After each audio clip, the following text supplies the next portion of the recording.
en realidad con poquito que le ayudemos a la naturaleza se regenera rapidísimo. De hecho, por ejemplo, los sistemas agroforestales que platicamos anteriormente, lo que pueden producir es bosques que normalmente, naturalmente, sin el ser humano, tardarían cientos o miles de años. Con los sistemas agroforestales, que es manejo humano dentro del sistema, se pueden generar en lapsos de 10 años. O sea, vaya, tenemos la capacidad de regenerar el ecosistema. O sea, nosotros simplemente es cuestión de cómo salir de este tren de negatividad y también aprovechar de que pues ya hay tecnología, digo, que se ha desarrollado gracias a este proceso extractivo colonial o como lo quieras llamar. Hay que aprovecharla para volver todo a su balance, incluyendo la distribución equitativa de capital. Esto es Agronauta. Sean ustedes bienvenidos a esta serie de Agronauta que vamos a tener sobre temas muy importantes sobre la nueva cultura, no sé si ambiental, reduccionista, regeneracional. Y para que nos saque de este hoyo de ignominia tenemos a Efraín Orozco, pero para este viaje me acompaña mi compañero y amigo Héctor Reider, que por fin se apareció. Hola, Héctor. Ya sé, a los escuchas, ustedes no saben, pero llegué, me cae que creo que una hora tarde, así que muchas gracias a la paciencia de Efraín y de Tona, pero ese es un súper episodio, entonces gracias por esperarme porque no me lo quería perder. ¿Cómo estás, Efraín? ¿Qué tal, Héctor? Tonatiuh, mucho gusto estar aquí nuevamente y estamos muy bien. De hecho, pues sí, estuvimos platicando muy a gusto, Tona y yo, no te preocupes, no fue... Bueno. Yo aprendiendo todo el tiempo y creo que es uno de los factores que tiene Efraín, porque la vez pasada que estuvo con nosotros con ese episodio más largo de Agronauta que tiene su placa ahí de todo lo que nos dio, queremos hacer un seguimiento a todos esos temas que platicamos, porque me parece muy importante que, pues ya que está toda la bola, la desmenucemos poco a poco. Creo que es importante y además que este episodio siente un precedente para los temas que vienen sobre lo que es la nueva forma de pensar regeneracionista, ambiental, sustentable, y todo lo que nos tiene que guiar estos dos que son expertos en el tema, ¿no? Y así que aprovechemos, ahora escuchas, y el tema que tenemos el día de hoy es muy simple, una transición de una economía reduccionista a una regenerativa. Y bueno, planteemos el tema. ¿Sobre qué vamos a hablar, Efra? Pues vamos a hablar sobre algo que hemos estado viendo recientemente, seguramente es este asunto de los créditos de carbono, commodities ambientales o estos llamados mecanismos de mercado que a veces se nos hacen un poco difíciles de entender y mucho tiene que ver con que nos hace falta quizás visualizar la razón de ser de estos mecanismos de mercado. Y esto tiene que ver con cómo está diseñado en términos de constructo social, que son acuerdos sociales a lo que le llamamos económicos, de cómo intercambiamos nuestros productos y servicios y cómo le damos valor a los productos y servicios, y cómo estos mecanismos de mercado pues se vienen a ser transicionales hacia una economía regenerativa que a veces nos cuesta trabajo visualizar, ¿no? Esto tiene mucho que ver con que ahora tenemos acceso a tecnología y ciencia que antes no teníamos. Entonces también por eso es bien importante como irnos hacia la base, ¿no? De dónde parte este proceso. Sí. Y ahora sí que, ¿por qué no empezamos por el comienzo y por qué no empezamos a qué nos referimos con una economía reduccionista? Bueno, yo esto, te voy a ser sincero, esto lo aprendí de un maestro que se llama John Fuller, John Fullerton, perdón. Él es de un instituto que se llama Capital Institute, que ellos están impartiendo clases en línea. Él es un ex banquero de JP Morgan, de ahí de la zona de Wall Street, Nueva York, que bueno, pues antes se dedicaba a todo esto de, o sea, parte de esta banca de inversiones pues extractivas, y cuando pasó lo del evento en Nueva York muy, muy como fuerte, que fue el 911, bueno, él platica directamente que para él fue algo que marcó su vida y que lo hizo como querer buscar un nuevo camino en torno a la economía, o sea, pues él como economista, ¿no? Y entonces, digo, ya después de todos estos años, pues él ha sido de los principales, pues ahora sí que, como digo, potencializadores del concepto de economía regenerativa, que también otras personas están como de alguna manera llamando economía basada en la naturaleza. Entonces, en su curso, él tiene un curso que se llama tal cual Economía Regenerativa, pues uno de los primeros temas es justamente entender el proceso de transición de una economía reduccionista, que es el término que se utiliza, hacia una economía regenerativa o basada en la naturaleza.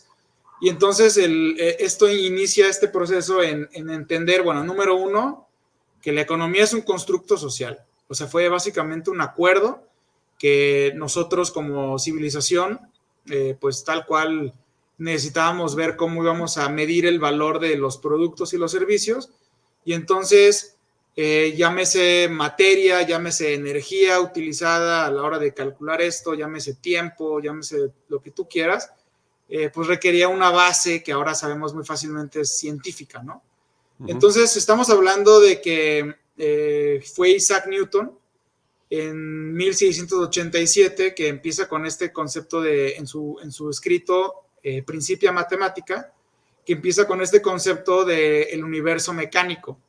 Pero bueno, hay que entender que en aquel entonces, 1687, pues el acceso tecnológico que había era relativamente limitado, o sea, no había, pues sí, había plumas o había hojas de papel, lo cual te permitía escribir fórmulas, ¿no? Y hacer como despejes matemáticos y cosas por el estilo, que nos, pues sí, permitieron a la civilización empezar como a generar estos acuerdos muy prácticos que posteriormente, y estamos hablando de unos cuantos años después, o sea, casi 100 años después, Adam Smith crea este proceso de economía clásica, y ahí es donde él empieza a utilizar este término de la mano invisible, atribuyéndoselos a las leyes naturales que son análogas a la física newtoniana. Pero para todo esto pasaron 100 años. Entonces, Adam Smith es quien empieza como con este proceso de construcción de lo que ahora conocemos como la economía neoclásica. Nada más para darnos una idea de lo que implica en términos de tiempo, no fue hasta 1850 que se empieza con la segunda ley de la termodinámica, que básicamente es la entropía, ¿no? Es cuando empezamos a entender que por cada transformación energética hay pérdida, por ejemplo, ¿no? Y bueno, con todo esto, digo, no me quiero ir demasiado a detalle, pero sí hay datos como, por ejemplo, en 1874, otro economista llamado Leon Walrus habla de la teoría económica como una ciencia. De hecho, actualmente se otorgan premios Nobel porque se les entiende a la economía como una ciencia, ¿no? Y entonces se reconoce como si fuera parecida a la física matemática. Después tenemos ya el último, digamos, la última actualización económica que tenemos del sistema económico como lo conocemos actualmente. Se da en 1936 con John Maynard Keynes en la teoría general del empleo, interés y dinero. Y bueno, aquí el dato es que básicamente se le reconoce al ser humano como una máquina maximizable productiva. Entonces, ¿cuál es la situación? Que, digamos, estamos hablando de 1936, estamos hablando de la época de la Segunda Guerra Mundial, y seguramente hemos visto la película esta del matemático Turing, que fue el que inventó la computadora y todo este asunto. Y el punto es que no es hasta en ese momento en que empezamos a tener esta capacidad de computar. De hecho, la palabra computadora viene, o sea, se le atribuye a las mujeres que hacían cálculos durante la época de la guerra, y antes, pues, o sea, tenían un cuate ahí que como que decían, oye, necesitamos necesitamos identificar dónde está la flota japonesa en tal región. Entonces ponían a mujeres a hacer cálculos matemáticos y al final sacaban promedios de esos datos y con eso hacían el proceso de cómputo. Actualmente ya sabemos que cada mujer es el equivalente a un transistor. Entonces, ya la tecnología nos ha permitido desarrollar lo que es la computación clásica. Viene avanzando, cada vez empezamos a tener más transistores en menos espacio, entonces tenemos más capacidad de cómputo, hasta que nos encontramos actualmente en la situación de que ya el electrón es más grande que los transistores, entonces ya tenemos una limitante tecnológica pero eso da cabida a la necesidad de lo que es la computación cuántica. Pero bueno, gracias a este desarrollo tecnológico y a este desarrollo científico que va de la par, va a la par de la mano, es que empezamos a poder hablar de modelaciones de sistemas complejos, ¿no? O sea, antes, pues te digo, la ciencia o la física reduccionista, como ya se le conoce actualmente, a raíz de que existe ya la ciencia compleja, pues te digo, fue iniciada de acuerdo al contexto de hace cerca de 400 años. La pregunta es ¿por qué seguimos midiendo y dando valor a los productos y servicios en este constructo social que llamamos economía, como si nuestra tecnología fuera de hace 400 años? Ahora, nada más para aclarar un poquito, perdón que me meta ahí porque, bueno, para empezar, historia es mi gallo, pero si estoy entendiendo bien, cuando estamos hablando de economía reduccionista, nos referimos a lo que coloquialmente se le llaman los sistemas cerrados. Entonces nos imaginamos este lugar donde es una zona lineal, es un sistema lineal que no es influenciado por 1,000,000 diferentes aspectos y todo lo que no sea parte de ese sistema es una externalidad. Entonces, agroescucha, si alguna vez han manejado algún tipo de negocio o algo así, habrán escuchado el término de las externalidades, es decir, los desechos, como dijo Efraín con el tema de la entropía, que no tomamos en consideración, que son necesarios para que nuestro sistema económico micro, que estamos hablando de nuestro negocio, funcione. ¿Cuál es una externalidad de las petroleras, por ejemplo? Toda la contaminación que sacan al momento de refinar y los productos que vienen, ¿no? Ahí viene la huella de carbono que alguna vez hablamos en este podcast. Ahora sí, perdón, Efraín. No, de hecho, eso que mencionas bueno, John Fullerton se refiere al tema de la economía ambiental, que es en donde se habla de las externalidades ambientales como parche de externalidades, ¿no? Es el parche con el que se resuelve temporalmente ahora sí que el constructo social económico. Y esto lo hace William Nordhaus de la Universidad de Yale, y quien se gana a raíz de esto un premio Nobel de Economía en el 2018. Y bueno, él también es el que trae el tema de la meta de 3.5 grados centígrados, de evitar que el calentamiento altere la temperatura de 3.5 grados. Entonces, pero bueno, estos son parches de acuerdo a John Fullerton, volviendo al tema. No me crean a mí, esto es un asunto entre economistas, ¿no? Yo solamente soy un aprendiz ambiental. Y bueno, aquí de lo que hablan, también hay un señor que se llama Herman Daly, que se le atribuye como padre de la economía ecológica, y él lo que decía es que, esto es traducción, la economía es una subsidiaria propiedad de la naturaleza y no al revés. Se empieza a ver como entendimiento de que, oye, pues, en realidad la naturaleza es la que provee bienes y servicios, la naturaleza es la que tendría que estar cuidada para poder seguir proveyendo, y el hecho de no hacer eso implica en riesgo, actualmente lo reconocemos como en riesgo en la capacidad de proveer en los sistemas productivos alimenticios y demás. O sea, eso ya es un dato conocido. También tenemos a un gran pensador, Buckminster Fuller, que algunos dicen que es como el Da Vinci de la época moderna, que tampoco ni tan moderna, pero él fue el que hizo Epcot Center, por ejemplo, todo este tema de la esfera geodésica.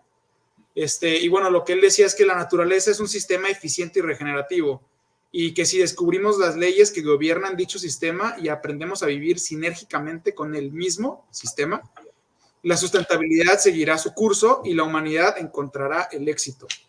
Y en realidad Buckminster Fuller fue uno de los que crearon, por así decirlo, o no lo crearon, pero de los que empezaron a socializar el concepto de regeneración y el concepto de circularidad, que ahorita ya está súper de moda. Entonces, ¿cuál es el meollo del asunto?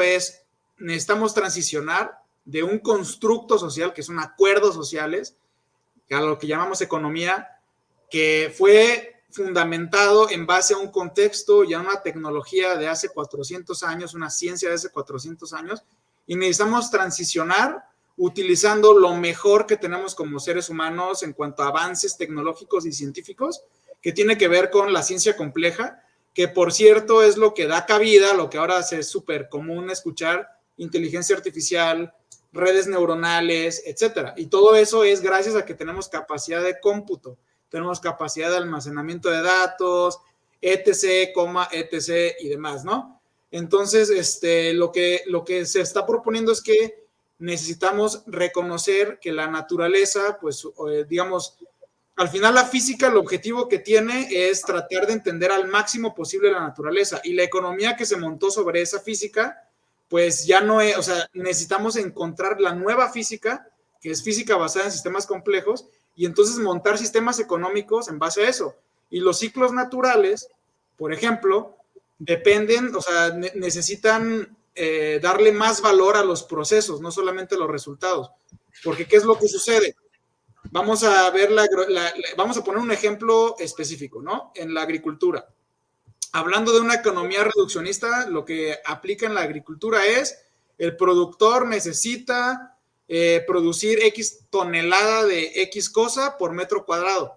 Y no importa si en el tiempo, que eso es lo que implica un proceso, no importa si en el tiempo hay un proceso de degradación de suelo, no importa si cada año vas a necesitar más agroquímicos, no importa porque al final siempre puedes deforestar otra área y producir más. No importa porque el sistema económico así lo mide, premia por tonelada sobre metro cuadrado. ¿Cuál es el problema? Que ya estamos en una situación en donde, bueno, el planeta pues es finito en recursos, nos guste la idea, nos guste reconocerlo o no, y no podemos seguir manteniendo un crecimiento exponencial bajo este esquema. Necesitamos adaptarnos y darle valor a los procesos. Entonces ahí es donde entra o sea, para quienes han entendido esto, la forma de transicionar es a través de mecanismos de mercado como los commodities ambientales, que de alguna manera permiten seguir dando valor a los procesos utilizando la economía tradicional o reduccionista, porque el proceso de transición no va a ser, o sea, pues no puede ser así como que tan, o sea, tiene que ser como transicional, o sea, tiene que pasar un proceso que puede durar años, 10, 15, 20 años quizás, en suceder. Entonces, por eso es que ahorita se están inventando esos mecanismos de mercado mientras son peras o son manzanas. Y eso me parece muy interesante, fíjate, porque completamente entiendo todo el tema de la transición gradual, porque es lo que la mayoría de las veces se da en los procesos naturales, ¿no? Físico-biológicos, ¿no? Físico-químicos, físico-biológicos, suelen ser procesos de transición. Sin embargo, también, y eso lo hemos visto en muchos esquemas económicos también, sobre todo en la teoría de la disrupción, que bueno, yo tengo mis problemas con ella, pero normalmente vemos que si hay un ecosistema que es el estable, que es la base, y llega un quiebre, y en ese quiebre es cuando se llega a hacer una transición, ya sea tecnológica, y tecnológica me refiero específicamente a la introducción de un nuevo producto o sistema, y no tecnología vista como la creación de ideas, ¿no? O el desarrollo de las ideas, del pensamiento. Entonces, cuando vemos eso, es cuando vemos que esa nueva idea, ese nuevo producto toma control. Ejemplo, tenemos ¿cuál fue el gran paso de caballos hacia carros? Fue la Primera Guerra Mundial, ¿no? Ya existían los carros, los autos, pero no eran tan adoptados. Hubo un quiebre que en el esquema normal que necesitó, y tanto sí que hasta hubo todavía caballería, y no se sabe mucho, en la Segunda Guerra Mundial todavía no se dejaba de utilizar los caballos, ¿no? Y eso lo vemos con diferentes etapas tecnológicas, ¿no? Que dio paso a la implementación exitosa de muchos de los sistemas capitalistas, pues la llegada de la revolución industrial, porque no se podía dar esa maximización de valor como la entendemos si no pudiéramos meter un montón de gente en las fábricas, ¿no? Si no pudiéramos producir de una manera gigantesca con la automatización de procesos. Entonces ahí es donde se da ese quiebre, ¿no? Llega y se adopta ese nuevo sistema. Antes era producido por pocas personas, era más artesanal, era muy difícil tener los famosos beneficios que nosotros entendemos como el desarrollo o la creación de capital. Entonces, ahora sí, ¿cómo explicas esos quiebres bajo la idea, o sea, ¿cómo explicas cómo explicarías una transición gradual cuando en muchos de los casos, muchos de estos inventos o estas ciencias o ideas que implementamos se dan después de un quiebre donde no hay de otra? Bueno, o sea, el hecho de hablar de una transición gradual es meramente una esperanza, ¿no? Porque como dices, digo, ¿qué fue Sí, lo que, sí. qué fue lo que generó la transición de los, o sea, en la Segunda Guerra Mundial? Pues fue una guerra, o sea, sabes, ¿no? O sea, Sí, la era Bueno, nuclear se dio por las bombas nucleares. exactamente. Entonces, la idea es que ojalá no tenga que ser una cuestión de supervivencia, que sí estamos en camino hacia allá. De hecho, ese es todo el meollo del asunto. Pero lo ideal es que como humanidad logremos de alguna manera entender estos conceptos que parecen complicados, pero en realidad son complejos. Ahí me gustaría decir la diferencia, ¿no? O sea, no es lo mismo hablar de complicado que de complejo. Lo complicado son los constructos sociales humanos. Todo lo que tenga que ver con cómo nos complicamos los seres humanos es complicado. La naturaleza no es complicada, la naturaleza es compleja. Y por eso se puede decir que la naturaleza es compleja y simple a la vez. ¿Sí me entiendes? O sea, lo complicado puede ser reduccionista, no simple. ¿Sí me entiendes? O sea, es como un juego ahí de Sí, sí, palabras sí.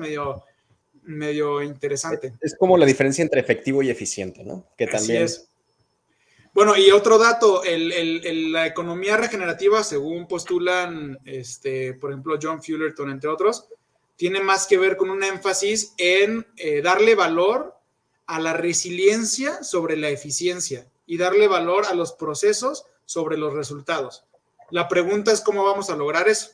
Entonces, por ejemplo, tú ahorita tienes un producto y le estás dando valor a la cantidad de, no sé, o sea, vamos a hablar otra vez de la agricultura, porque es de los puntos así como más directos, ¿no? Tienes un producto que puedes producir X cantidad de toneladas por metro cuadrado. Eso en términos del sistema económico actual es profit, es business, ¿no? Entre más produces por metro cuadrado, mejor. Si le tienes que echar los químicos, lo que tú quieras, ok. Lo que implicaría verlo a través de los procesos es en el tiempo. O sea, ¿cuál va a ser tu capacidad de producir en 5, 10, 15, 20 años o a más? Y sobre eso, qué tanto, por ejemplo, estás beneficiando a la proliferación de la biodiversidad, o qué tanto estás aumentando el carbono orgánico del suelo, o qué tanto estás aumentando la capacidad del suelo de retener agua, entre otros servicios ecosistémicos. Entonces, todo eso tiene un valor. Que no lo cuantificamos es otra historia. De hecho, se habla de los 8 formas de capital en el movimiento regenerativo, que podemos hablar en el siguiente episodio. Pero entonces son 8 formas de capital. O sea, te tienes que enfocar en que las 8 formas de capital que tienen que ver con temas biofísicos, económicos, culturales, todo, que todo aumente, no que uno aumente, que es el económico a costa de lo demás. Eso es degradativo, eso es reduccionista. Y la razón por la que eso existe es meramente porque no teníamos capacidad de entender la naturaleza, porque ese es el objetivo de la física y de la ciencia en primer lugar. No teníamos esa capacidad antes, la tenemos ahora un poquito más, porque de todas maneras no creas que tanto. O sea que podría decirse que en una visión reduccionista está empezando a haber un movimiento regeneracionista, o sea, regenerativo, ¿no? Que es la siguiente visión y que es lo que platicamos la vez pasada. Entonces, ya para concluir este episodio, porque nos vamos a ir muy largos, y es el tema muy importante de esto, la transición de una economía reduccionista a una regenerativa, en este caso, ¿cómo lo ven o cómo lo consideran que va sucediendo? ¿Vamos lento? ¿Vamos rápido? ¿Qué va a suceder? ¿Y cómo le pega a los productores? ¿Qué opinan ustedes? Creo que es un tema, una pregunta de más de 10 minutos, pero bueno. Uf. O sea, mira. Depende. Yo me pregunto o sea, ahorita tuvimos suerte que ahorita está lloviendo otra vez. Lo que no llovió el año pasado ya llovió hasta ahorita, ¿no? Sí. Pero en realidad estábamos en una crisis hídrica considerable. Y el tema es que más, o sea, así como datos que a veces no contemplamos, pero más del 80% del agua que utilizamos en México viene del subsuelo, es agua subterránea. Entonces, por ejemplo, el hecho de que los pozos de agua, y eso no me dejarán mentir los agricultores, pues cada año está más abajo el pozo de agua.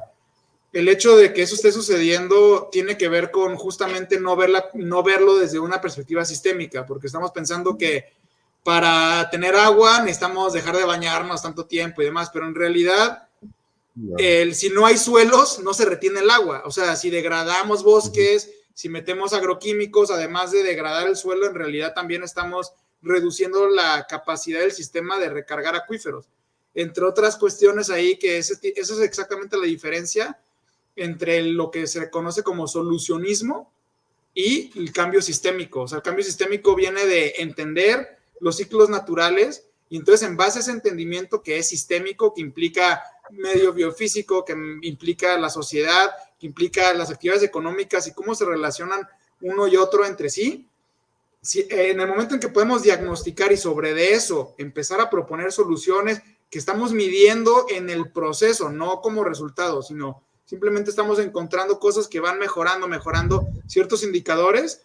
Con eso es que técnicamente estaríamos de alguna manera solucionando o proponiendo formas de ayudar a la naturaleza a que haga su chamba, porque la naturaleza es mucho más efectiva en generar abundancia que los seres humanos, la verdad. Entonces, más bien si nosotros le ayudamos a la naturaleza va a hacer su chamba. Y agregándole eso, yo creo que nos enfrentamos mi respuesta en todo esto es depende. Porque en términos tecnológicos nosotros tenemos la capacidad para dejar todo perfecto ya. En términos tecnológicos tenemos todo lo que se necesita para ya hacer una transición por completa a un sistema económico-social que vive en conjunto con el natural en vez de únicamente explotarlo. Entonces, tenemos todo. Entonces, en ese sentido, vamos muy avanzados. Ahora, el problema no es ese. El problema es, regresando a la diferencia entre efectivo y eficiente. Muchas veces buscamos el eficiente es mejorar un proceso o las acciones que tenemos en un proceso. Y efectivo es pensar si ese proceso es el indicado. Entonces, si yo le bajo la cantidad, por ejemplo, si yo lleno de todos lados de carros eléctricos, por ejemplo, es mucho más eficiente mi proceso porque estoy gastando menos hidrocarburos, pero sigo construyendo una infinidad de baterías que quitan muchísimo, que son muy dañinas, los metales que se utilizan, quitan, etcétera, etcétera. Una cosa más efectiva sería desarrollar nuestras ciudades, nuestros pueblos y nuestros sistemas de transporte público para que no tengamos que usar carros tanto, ¿no? Entonces, y eso es algo que no hemos hecho y eso no pasa mucho, todavía es más lento en temas políticos y económicos. ¿Por qué? Porque para hacer un cambio económico significativo tiene que haber un cambio político significativo. Y para que haya un cambio político significativo tiene que haber o un quiebre fuerte social o tiene que haber mucha influencia económica al respecto. Entonces, es muy difícil. Vamos atrasados en ese sentido. Realmente en la parte social vamos más atrasados que en la parte tecnológica, diría yo. Pero, por ejemplo, ahí voy a interrumpir y voy a hacer un poquito más largo la pregunta. Hubo un quiebre muy fuerte para la humanidad. Hablamos de la pandemia, ¿no? Del COVID-19. ¿Y qué pasó ahorita? Yo tengo la sensación que regresamos exactamente a como estábamos hace 4 años. Que la misma forma de quiebre que se necesitaba. ¿Vale? Esa es la respuesta para eso. La pandemia dio un quiebre importante en algunas cosas que fue sobre todo en los derechos laborales. Desde mi perspectiva, y habrá otras personas que difieran y probablemente no tengo suficiente información al respecto para darte una, pero desde mi perspectiva es donde empezamos a ver muchísima gente que tuvo la oportunidad en los lugares donde se dio ayuda a la gente que estaba sobreviviendo a la pandemia, que les dio el gobierno ayuda, les dio el espacio y el tiempo para decir, ¿sabes qué? No quiero trabajar en esto, es mi momento de renunciar y cambiar. Entonces, vimos un aumento en muchísimos países donde se dieron esas ayudas en los sindicatos, en los derechos de los trabajadores, en la lucha contra muchas cosas. De hecho, hasta vimos algunos cambios de leyes en nuestro país. Tona, tuvimos una plática sobre esas leyes laborales, cómo han sido beneficiosas para la agricultura. Entonces, ese es el cambio que hizo, porque obligó a la gente a tomarse un descanso. 2 semanas, supuestamente, las 2 semanas más largas de la vida. Entonces, no es el tipo de quiebre. A lo mejor el tipo de quiebre que necesitamos, y sobre todo porque la máquina económica no está liderada por países como los nuestros, que son los más afectados por el cambio climático. A lo mejor el tipo de quiebre que necesitamos es un efecto climático sumamente fuerte en los países que se benefician Pero de los sistemas económicos. ustedes dicen algo fuerte y están diciendo, necesitamos que haya una crisis climática. Es que ya estamos, pero es que no los países. Yo tengo otro, o sea, bueno, no, simplemente tengo un complemento. Yo creo que necesitamos creer en nosotros mismos. Haz de cuenta, no sé si se acuerdan de la película de Matrix, la conversación que tenía el agente Smith con el Neo, que le decía que los seres humanos somos más parecidos a viruses que a mamíferos. ¿Sabes? Y eso, digo, si lo vemos simbólicamente, digo, no sé si ese era el objetivo de los autores, pero si lo vemos simbólicamente, pues agente Smith representaba la máquina tratando de mantener a este ser humano, o sea, tratando de mantener su mente cautiva. ¿Y cómo lo estaba haciendo? Haciéndole creer que él era una especie de virus o, bueno, llamémosle parásito también. O sea, mantenerlo en un estado depresivo colectivo. Totalmente. Para mí eso es la situación en la que estamos ahorita como humanidad. Y sin embargo, el despertar tiene que ver con darnos cuenta que así como somos capaces para destruir el planeta, en realidad tenemos la misma capacidad para regenerarlo. Y eso es, personalmente, digo, si nos ponemos a ver todo lo negativo del planeta, no, o sea, no.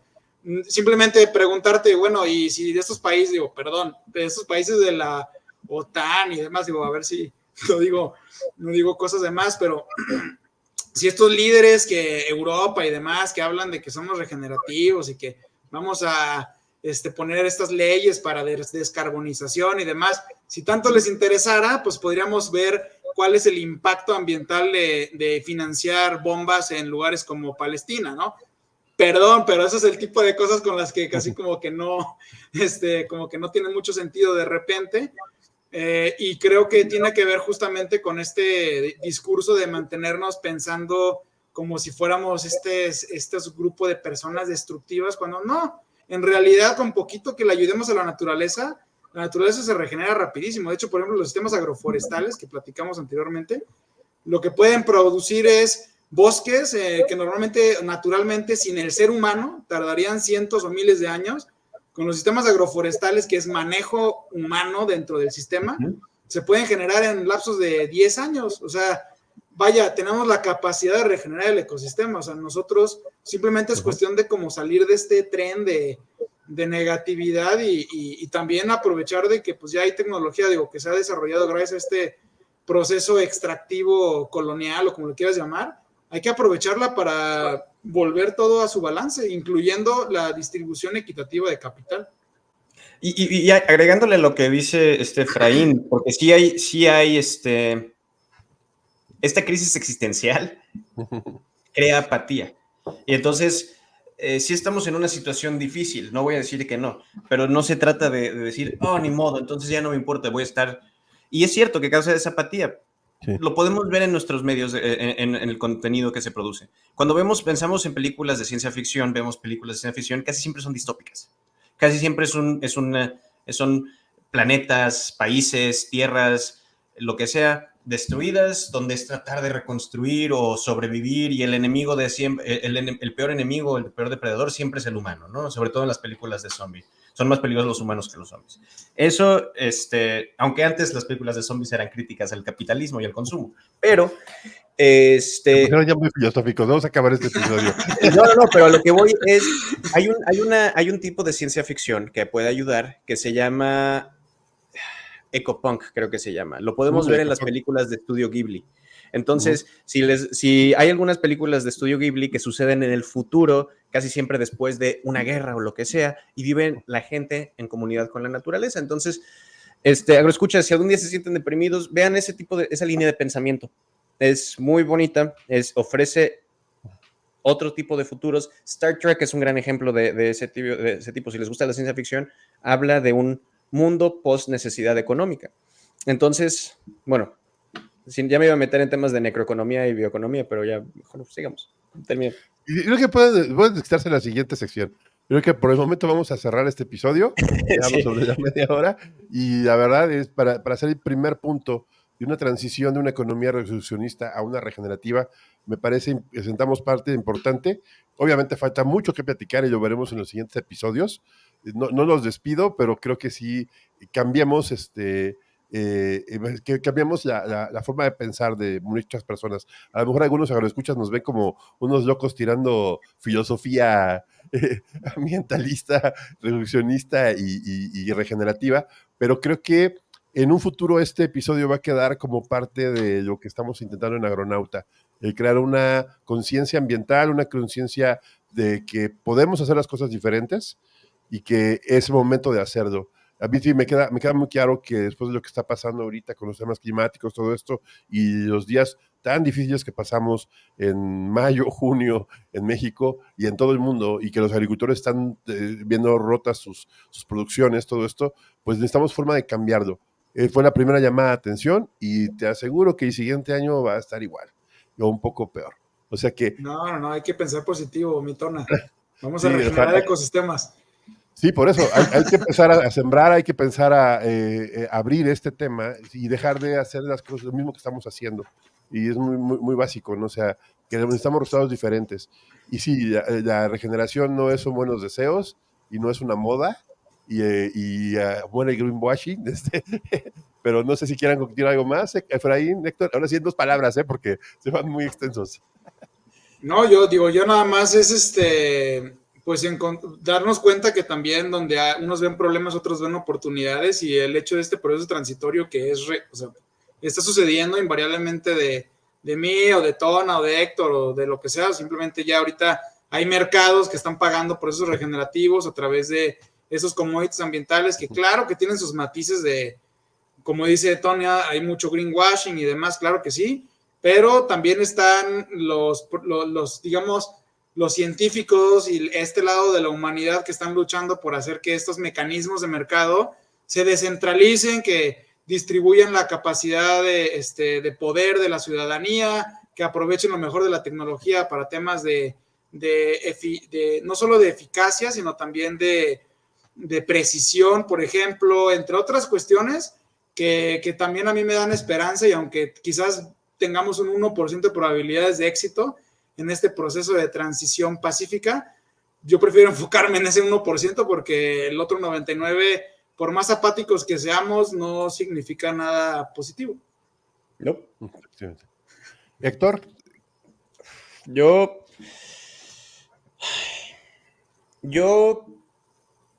creo que si quisiéramos llegar a implementar alguna de estas ideas que son complicadas, para utilizar el término correcto, suena un poco contradictorio, pero yo empezaría chiquito en algo más reductivo. Empezaría en algo en lo que yo puedo controlar, ¿no? Eso es lo único y me enfocaría en la búsqueda de justamente en los procesos, cuáles son los procesos que tengo, y en vez de pensar en cómo hacerlos más eficientes, es decir, cómo puedo gastar menos electricidad, ¿por qué no pensar en cómo puedo no gastar electricidad metiendo paneles solares, por ejemplo, ¿no? Bueno, sí gastar electricidad, pero me refiero, entienden lo que digo, es ser efectivos sobre eficientes, ¿no? Entonces, sí, eso es lo que yo buscaría. Pues en vez de pensar en cómo conseguir formas alternativas de cubrir nuestro consumo, la pregunta sería cómo lo hacemos para reducir el consumo en primer lugar. Claro, exactamente. Gracias. Sería en vez de pensar en cómo reducir el consumo, mejor cómo produzco yo. Ándale, eso todavía mejor. Sí, claro, y siempre sumar. Bueno, pues queda como testimonio este primer episodio con Efra de Zarape Circulab y con Héctor Reider de Agronauta y Tona de Agronauta. Y vamos a seguir hablando sobre el tema. Muchísimas gracias por escucharnos. Si tienen preguntas, dudas, no duden en ponerlas allá abajo o escribirnos un mensaje. La vez pasada hubo bastantes inquietudes de estos temas y yo creo que hacemos nuestra primera labor de crear una conciencia de este tema. Y pues muchísimas gracias, Efra, por abrir la conversación. Y la verdad es un honor tenerte aquí. Y Héctor aquí de Picando Costillas también. Y la verdad sí, está bien. Faltó Pau, que no pudo venir hoy, pero ya veremos más adelante. Pues muchísimas gracias. Estamos en contacto. No, muchas gracias a ustedes. Un placer. Nos vemos.